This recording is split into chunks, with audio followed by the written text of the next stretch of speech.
तो नमित मल्होत्रा रामायण का जो पहला ग्लिम्स है वो हमारे सामने आ चुका है और एक सवाल उठ के जरूर आ रहा है हमारे सामने कि क्या रामायण के मेकर्स ने हमें 4000 करोड़ रुपए का चूना लगाया है। क्योंकि टीजर आते ही इंटरनेट यहाँ पर दो हिस्सों में डिवाइड हो चुका है। एक तरफ वो लोग हैं जो बोल रहे हैं दिस इज पीक सिनेमा और दूसरी तरफ वो लोग हैं जो फ्रेम बाय फ्रेम यहाँ पर इसको क्रिटिसाइज कर रहे हैं और बोल रहे हैं ये तो भाई एआई से बना है। तो आज हम इसी चीज के बारे में पूरी तरीके से इन्वेस्टिगेट करेंगे, अपना लॉजिकल ओपिनियन यहाँ पर डालने की कोशिश करेंगे, देखेंगे कि भाई की पूरा जो एआई वाली जो कंट्रोवर्सी चल रही है वो है क्या एक्चुअली। और सबसे बड़ी बात, क्या राजामौली की जो वाराणसी है वो रणबीर कपूर की जो रामायण है उसको पहले ही खा चुकी है। तो यहाँ पर मैं अपना ओपिनियन रख रहा हूँ, तुम्हारा क्या ओपिनियन है तो मेरे को कमेंट सेक्शन में जरूर बताना। वहां जा ही रहे हो तो वीडियो को लाइक करना, चैनल को सब्सक्राइब करना, सब्सक्राइब नहीं करते हो मेरे को पता है, और सब्सक्राइब करके जरूर जाना। देखो सबसे पहले बात करते हैं इसके अब्सर्ड बजट के बारे में। यहाँ पर जब नमित मल्होत्रा यहाँ जब वो पॉडकास्ट में गए थे और उन्होंने बोला था कि भाई हमने 4000 करोड़ रुपए इसमें लगाए हैं, वो एक इंडियन सिनेमा के लिए एक दो धारी तलवार की तरह बन गया था। और जब आप एक मूवी में इतना पैसा जब लगा रहे हो तो भाई ऑडियंस तो क्रिटिकल होगी, भाई फ्रेम बाय फ्रेम देखेगी भाई आपने इतना पैसा डाला कहां भाई। और लोग बोलेंगे कि भाई इससे कम पैसे में तो मार्वल की मूवी बन जाएगी, ड्यून के तो 2 पार्ट तक बन जाएंगे। और यही रीजन है कि भाई जो लोग हैं वो एक्स्ट्रा क्रिटिकल हो रहे हैं, यहाँ पर फ्रेम बाय फ्रेम चेक करके देख रहे हैं कि भाई ओके यहाँ पर बहुत ज्यादा वीएफएक्स है, यहाँ पर नहीं है, यहाँ पर ये हुआ है, वहाँ पर वो हुआ है। यही वाली बात तो है ही। और साथ ही साथ में ये भी बोल रहे हैं कि हॉलीवुडिफिकेशन हो चुका है यहाँ पर, कि मतलब जो रामायण है वो हमारे रूट से काफी ज्यादा कनेक्टेड नहीं लग रही, ये काफी ज्यादा हॉलीवुड वाली फील दे रही है। स्पेशली जो पहला वाला शॉट है वो वाली सीक्वेंस काफी ज्यादा लॉर्ड ऑफ द रिंग्स की याद दिला रहा है। एंड जो मैं बार बार बोल रहा हूँ ना कि भाई एआई वाली बात लोग बहुत ज्यादा एम्फसाइज कर रहे हैं, उसकी तरफ देखते हैं, थोड़ा डीप में जाते हैं। लोग ये वाले शॉट को पकड़ के थोड़ा सा ज्यादा क्रिटिकल हो रहे हैं, जिसमें एक छोटा सा लड़का है जो बार बार एक ही शॉट में दिखाया जा रहा है। लोग बोल रहे हैं कि भाई ये एआई है, but to be very honest बताऊं ये एआई नहीं हो सकता। मतलब मेरा मानना ही है। आप मान के चलो कि भाई आपने इतने सारे एक्टर्स बुला रखे हैं, इतना खर्चा कर रखा है, सब कुछ है वहां पर, तो मूवी बनाते टाइम पे आप मल्टीपल शॉट्स लोगे एक ही सीक्वेंस के। मतलब जो ये रणबीर कपूर की जो ये भीड़ में से चलने वाले सीक्वेंस है इसके मल्टीपल शॉट्स होंगे मल्टीपल एंगल से। तो यहाँ पर ये हो सकता है कि भाई ये सिंगल सीक्वेंस के 2 मल्टीपल डिफरेंट एंगल से शॉट यहाँ पर लगा दिए गए, जिसकी वजह से यहाँ पर जो ये लड़का है वो बार बार रिपीट हो रहा है। एक तरह से भाई ये क्लासिक है और बहुत सारी मूवीज के जो ट्रेलर्स हैं उसमें ये मिक्स कर देते हैं, ऐसा कोई बड़ी बात नहीं है उसमें। दूसरा एक और चीज जो लोग बोल रहे हैं कि भाई एआई है, कि भाई वो जो रथ वाला सीक्वेंस है यहाँ पर रथ का एक पूरा एक टायर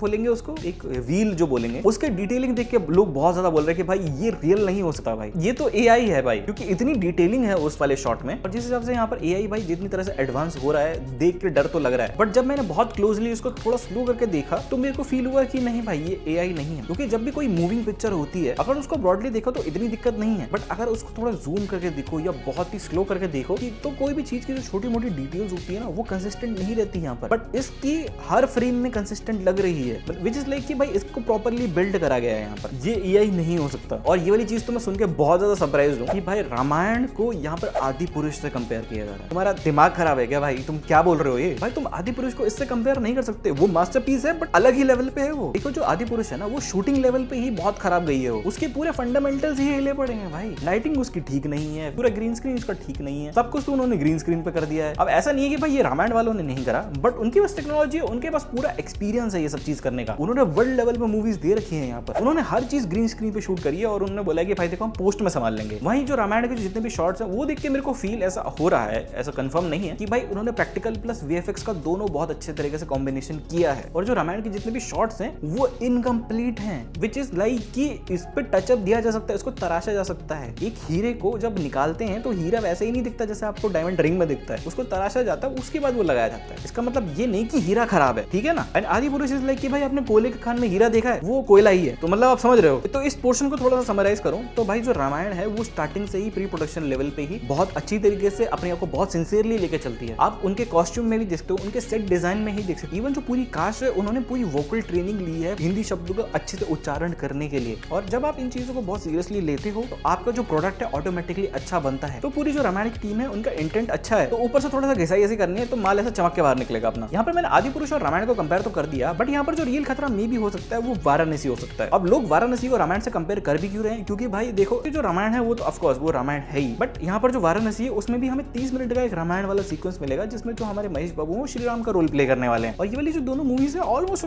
6 महीने के गैप में आ रही है। जहाँ जो वाराणसी है उसका कोई ग्लिम्स बाहर नहीं आया, उसकी कोई फुटेज बाहर नहीं निकली है, उसकी हाइप सिर्फ कॉन्सेप्ट पे और उसके जो सेट फोटोज जो बाहर निकल के आए उसके बेसिस पे ही है। प्लस राजामौली और प्रियंका चोपड़ा भी हैं उसमें, प्लस उनकी मार्केटिंग ऑलरेडी भाई हॉलीवुड लेवल पे चल रही है भाई। डेडलाइन हो गया, वैरायटी हो गया, जितने भी मीडिया हाउसेज हैं जो इंटरनेशनल लेवल पे हैं वो सब इस चीज को कवर कर रहे हैं। और ऊपर से वाराणसी के पास 1 साल का टाइम है, जबकि यहाँ पे जो रामायण है उसके पास सिर्फ 6 महीने का टाइम है। अभी उन्होंने मार्केटिंग स्टार्ट करी है, तो चीजें यहाँ पर धीरे धीरे करके यहाँ पर आग पकड़ेंगी एंड बाय द टाइम जब रामायण रिलीज होगी तो हमें कुछ एक अच्छा प्रोडक्ट देखने को मिलेगा। एंड ओवरऑल जो यहाँ पर्सपेक्टिव है थोड़ा सा पॉजिटिव हो सकता है एंड आई होप पॉजिटिव हो। तो फिलहाल हाँ सीजे यहाँ पर थोड़ा अनपॉलिश्ड है अभी, जो कि पॉलिश हो जाएगा, काम चलता रहेगा। और जब हम इसे थिएटर में देखेंगे तो मोस्ट प्रोबेबली सीजीआई तो इंप्रूव हो जाएगा, जिसके लिए मेरे को कोई डाउट नहीं है। बात रहेगी कि भाई हमें इमोशंस हिट होंगे कि नहीं होंगे, और इमोशंस अगर हिट हो गए तो एक टाइम के बाद यहाँ पर सीजीआई भी मैटर नहीं करेगा। आपको क्या लगता है कि भाई एआई का कोई स्कैम है या फिर हमें कोई रियल सिनेमा देखने को मिल रहा है? अगर आपको लगता है कि भाई कोई स्कैम है तो उसको फाके लिख देना नीचे, अगर आपको लगता है कि भाई ये सिनेमा है तो भाई रियल लिख देना नीचे। साथ ही साथ में एक काम करना, वीडियो को लाइक कर देना, चैनल को सब्सक्राइब कर देना। मैं मिलता हूं आपसे नेक्स्ट वीडियो में, तब तक के लिए जय हिंद, वंदे मातरम।